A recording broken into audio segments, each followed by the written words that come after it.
Take a break from your busy schedule and join Harold Sala for Guidelines, a 5-minute commentary on living. If you want to make God laugh, says a Post-it sticker, make plans. And what is the real message? That you should never try to plan anything? No, but rather, when God is left out of your plan, your game plan may go awry. There is a proverb that says, "The lot is cast into the lap, but the whole disposing thereof is of the Lord."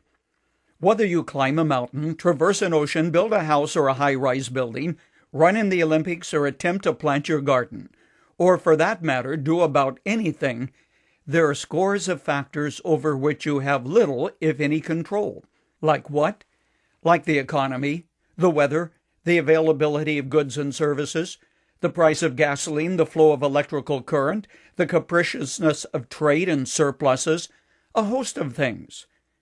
The reality is there are many factors that we take for granted over which we have little, if any, control.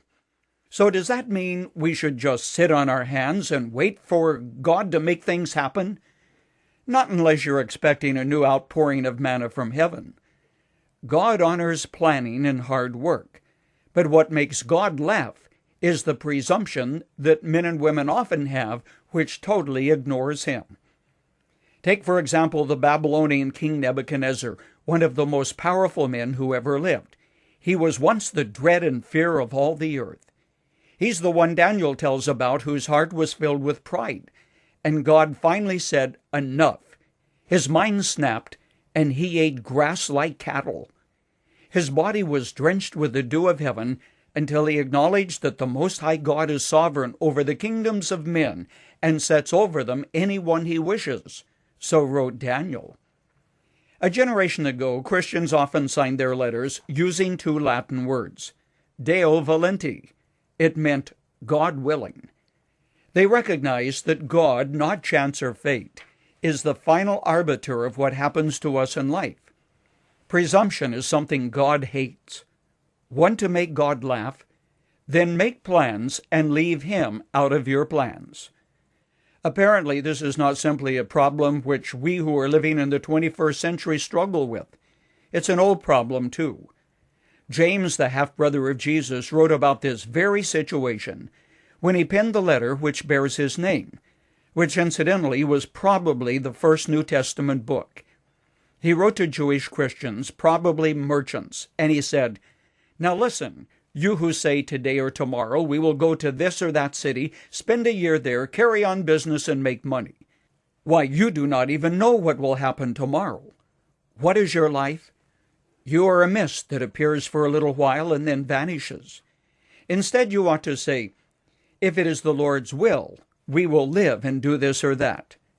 As it is, you boast and brag. All such boasting is evil." How could it be any plainer? Presumption was the sin which Jesus condemned when he told the story of the merchant who boasted, "I will tear down my barns and build bigger ones." A fool was the way Jesus described him, using a rather strong word. Now here's a closing thought. There is a very upside to what may appear to be a down issue. It is this: when you make plans which you feel are within the scope and purpose of what God wills, and you ask Him to guide and bless your efforts, you can then trust that He will give you His very best. Well does Proverbs 16:3 say, "Commit to the Lord whatever you do, and your plans will succeed."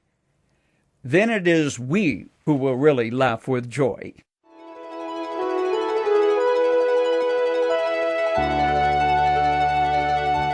You've just heard Dr. Harold Sala with Guidelines, a 5-minute commentary on living.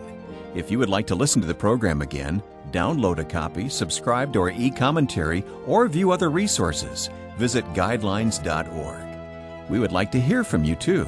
You can email us at info@guidelines.org. That's info@guidelines.org. Thanks for listening, and we invite you to join us again for the next edition of Guidelines.